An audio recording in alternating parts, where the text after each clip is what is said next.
memperkuat atau melakukan revitalisasi ukhuwah Islamiyah.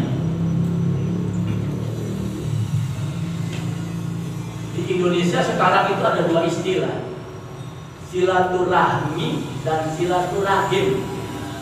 Itu bedanya apa ya? Sebenarnya sama, cuma untuk mengadopsi. Jadi kalau kita baca kitab mazhab Syafi'i, di antaranya yang paling terkenal adalah Fathul Bari oleh Al-Imam Ibnu Hajar Al-Asqalani Asy-Syafi'i, yang namanya silaturahmi itu melakukan, menjalin interaksi, hubungan kekeluargaan satu keturunan. Rahim itu keturunan, satu perut, satu kandungan. Satu kandungan. Kalau kita, Pak Marwan, dari Cilincing ke rumah Pak Cakung, lu pasti apa tadi? Pak Ade, itu namanya bukan silaturahmi, itu namanya ziaratul ikhwah. Kalau ibu-ibu A ke ibu-ibu B, namanya ziaratul akhwat. Cuma orang Indonesia, sama besar ziarah kubur kali ini. Itu di kitab-kitab tuh, kalau kita nggak ada hubungan keluarga, namanya ziarah al-ikhwan, ziarah al-akhwat, atau ziaratul ukhuwah. Itu kapan saja dilakukan, tapi momentum yang mungkin lebih tepat adalah di bulan Syawal. Kenapa? Mudik pulkam. Pada mudik. Bang Marwan mudik. Punya kota, punya kampung. Pak Ade mudik. Saya nggak mudik, harusnya mudik ke Cirebon nggak jadi. Itu momentum. Kalau bahasa Sunda, kalau kita punya keluarga satu keturunan, jangan sampai pareng obor. Jangan sampai kita nggak tahu asal usulnya. Itu namanya pareng obor bahasa Sundanya. Bahasa Betawinya apa, Pak? Mati obor. Mati obor ya, sama pareng mati, Pak. Iya, nggak apa-apa, mati obor. Jangan sampai mati obor. Itu asal usul rahim kita. Jangan sampai kita nggak terlacak. Itu dilakukan kapan saja, tapi kenapa sering nyebut orang Syawal adalah bulan untuk memperkuat silaturahmi, memperkuat ukhuwah Islamiyah, karena di bulan Syawal lebih memungkinkan untuk dilakukan silaturahim dan dilakukan ziarah bainal akhwat wa bainal ikhwan atau bainal ikhwah sekalipun. Memungkinkan. Dan gemanya, semangatnya, spiritnya, inspirasinya luar biasa.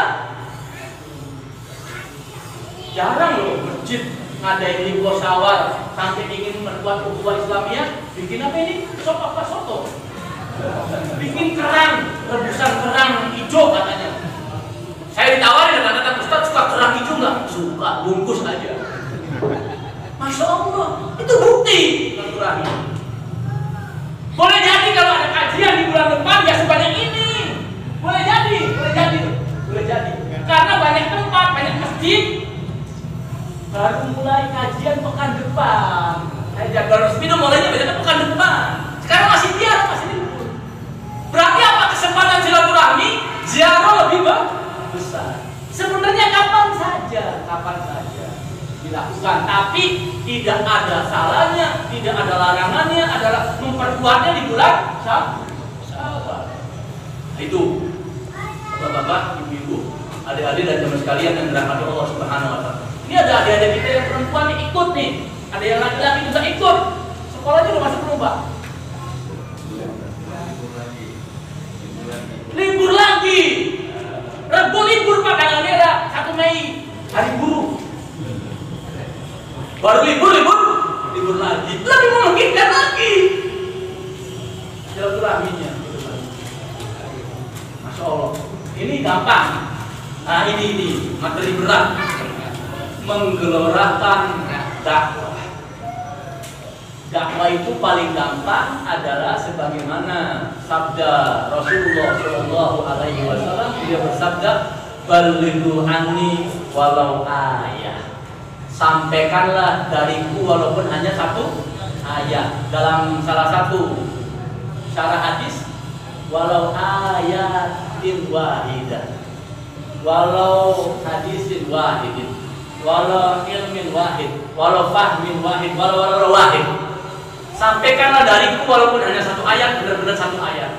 Walaupun hanya satu hadis, benar-benar satu hadis. Walaupun satu ilmu, benar-benar satu ilmu. Walaupun satu pemahaman, benar-benar pemahaman. Walaupun yang baik-baik satu saja mau banyak.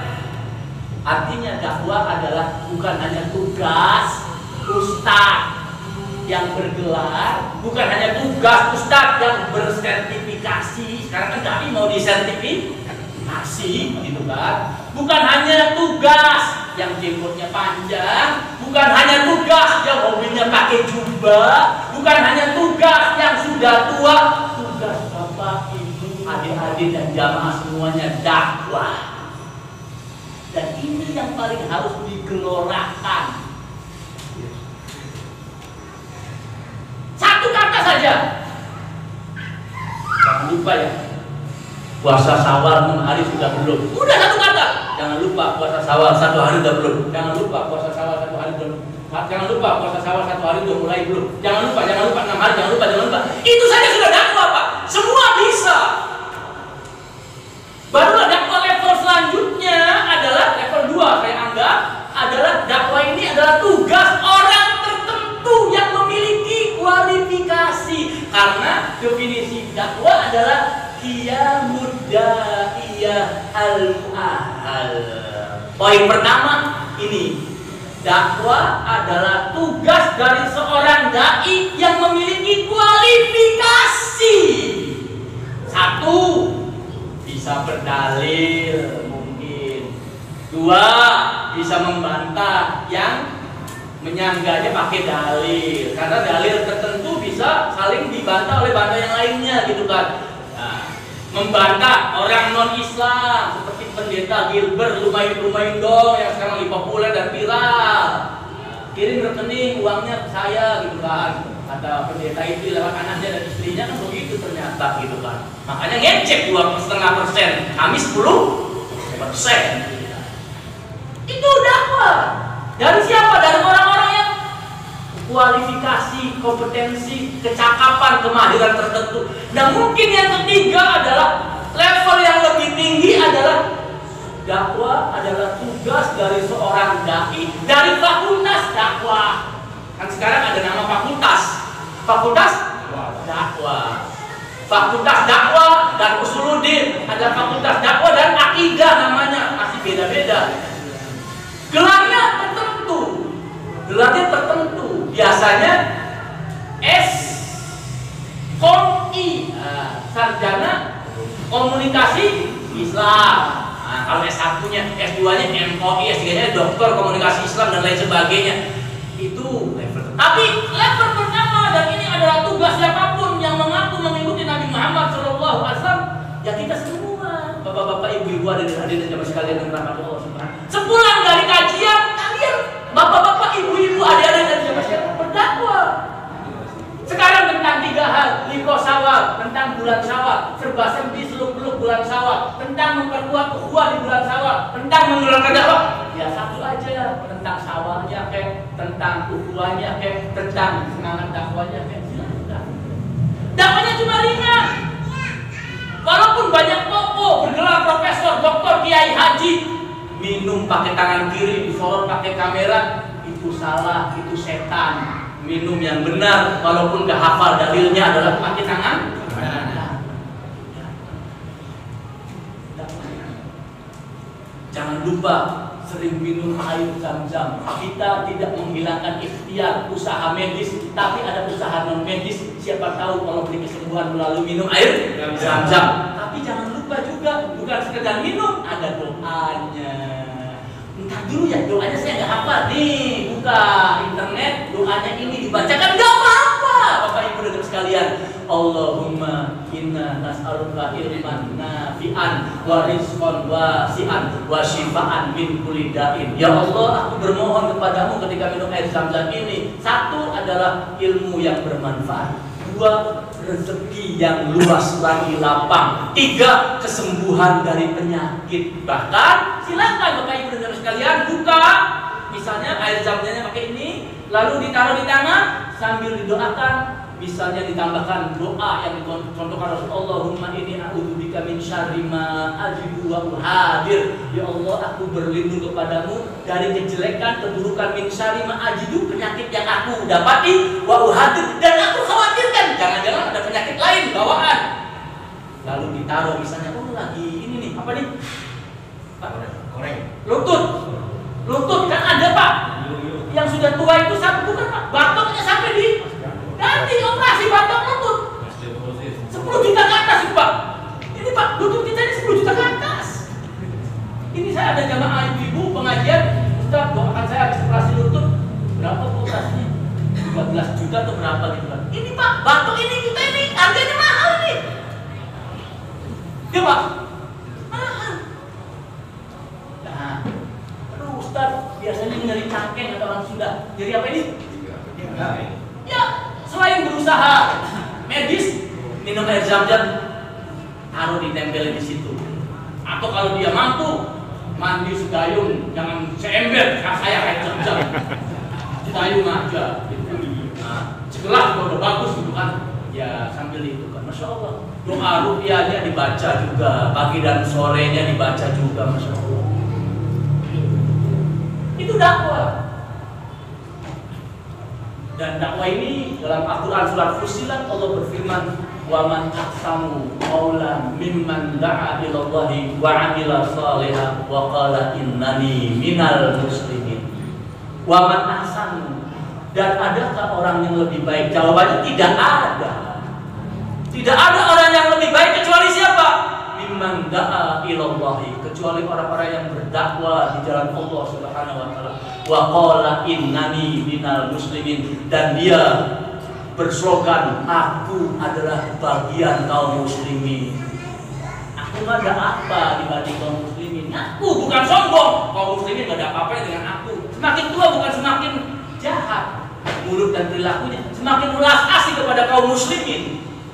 Jangan sembarangan nyebut preman berjubah, iblis berjubah. Kan banyak orang-orang tua, profesor doktor menyebutnya begitu kepada saudaranya gitu kan. Hanya karena berbeda pendapat. Jangan, kasihan kaum muslimin ini, masya Allah. Termasuk ini, kalau kita nggak bisa memboikot produk Israel semuanya, ya boikot sebagian. Jangan malah pamer minuman Starbucks di depan Ka'bah. Wakil rakyat. Kalau nggak bisa semua, ya cuma satu yang nggak apa-apa bisanya. Nanti panitia juga kalau ini tutup ini ya. Ini endorse, ini mahal bayarannya. Itu pula gitu. Dan Donald Trump itu yang sekarang mengalami kebangkrutan banyak karena produknya diboikot oleh sebagian kecil kaum muslimin, baru sebagian kecil. Dia rugi miliaran dolar dan rupiah, lalu dia nantang, kalau masih produk saya diboikot, saya akan injak Al-Quran. Masihkah? Yahudi itu nggak beli produk kaum muslimin tanpa teriak boikot, mereka memboikot. Katanya kita cinta produk UMKM, cintailah produk kita. Nggak usah beli produk sana. Sok, mau ngomong boikot terserah Anda. Yang penting produk kaum muslimin, produk Indonesia, produk UMKM, cintai. Itu pun bagian dari apa? Dakwah. Jangan malah pamer depan Ka'bah. Apa ayo tebak Starbucks gitu kan. Jangan. Perempuan lagi sok nantang-nantang. Nah, uzubillah min dzalik. Kalau nggak bisa boikot semua, ya boikot sebagian kecil. Kalau nggak bisa membantu yang banyak, ya bantulah yang paling kecil. Itu juga bagian dari apa? Bagian dari dakwah. Dakwah juga cuma sekedar apa ini yang kita lakukan, ya boleh jadi pahala saya kalah sama yang teman-teman yang nyediain korma, yang nyediain minuman, yang nyediain kue ringan, sampai yang lagi masak tuh perang sama stok kambing. Ini kita sudah sebut-sebut kerang sama sop kambing, harus kebagian semua ini. Nah itu. Nah nanti dakwah ini bisa kita bahas tiap pekan, karena ini ilmu yang luas. Apalagi tadi menjadi program studi, menjadi jurusan, menjadi fakultas dakwah, prodi dakwah, jurusan dakwah. Insya Allah. Tapi intinya semua milik kita. Dakwah adalah milik kita. Nggak bisa berdakwah itu di masjid kalau ada pada hari Ahad tanggal sekian, bulan sekian, tahun sekian ada pengajian, datangi, itu juga sudah dakwah. Siapa tahu itu pahalanya lebih besar daripada yang ceramahnya. Siapa tahu yang nenteng tasnya ustaz lebih besar pahalanya daripada ustaz yang isinya. Itu dakwah. Luas kan dakwah itu, jangan terbatas. Karena tadi level pertama dakwah itu adalah walaupun satu ayat, satu hadis, satu ilmu, satu paham, satu amal, dan satu yang lainnya. Silakan kerjakan oleh kita semuanya. Nah, ini poin yang ketiga. Karena ada 2 sesi katanya, saya cukupkan. Baik, mudah-mudahan bermanfaat. Kajian kita di Liko Syawal membahas tentang Syawal, membahas tentang ukhuwah, mempererat ukhuwah, dan membahas tentang dakwah, gelora dakwah. Sekali lagi, semoga Allah Subhanahu wa Ta'ala menerima amal ibadah kita semuanya di bulan apapun, termasuk Ramadan yang kemarin, dan mudah-mudahan ibadah kita setelah kita masuk bekal Ramadan bisa kita tingkatkan atau paling minimal mendekati ibadah kita di bulan Ramadan. Pertanyaan dari ibu tadi, ulama memberikan penjelasan kalau kita tidak bisa berubah baik meningkatkan kebaikan di bulan Ramadan, bulan yang lainnya susah. Tadi diceritakan kondisinya, kalau di Syawal sudah kaya sendiri, di Ramadan sama-sama. Karpet merahnya Allah sediakan juga. Itu kurang lebihnya Allah. Mudah-mudahan kita bisa bertemu lagi di masjid yang mulia ini, Masjid Daris Sa'adah, dan mudah-mudahan Allah berikan sa'adah kebahagiaan kita di dunia dan juga di akhirat. Saya tutup saja dengan doa kafaratul majelis. Subhanakallahumma bihamdika asyhadu an la ilaha illa anta astaghfiruka wa atubu ilaik. Assalamualaikum warahmatullahi wabarakatuh. Waalaikumsalam.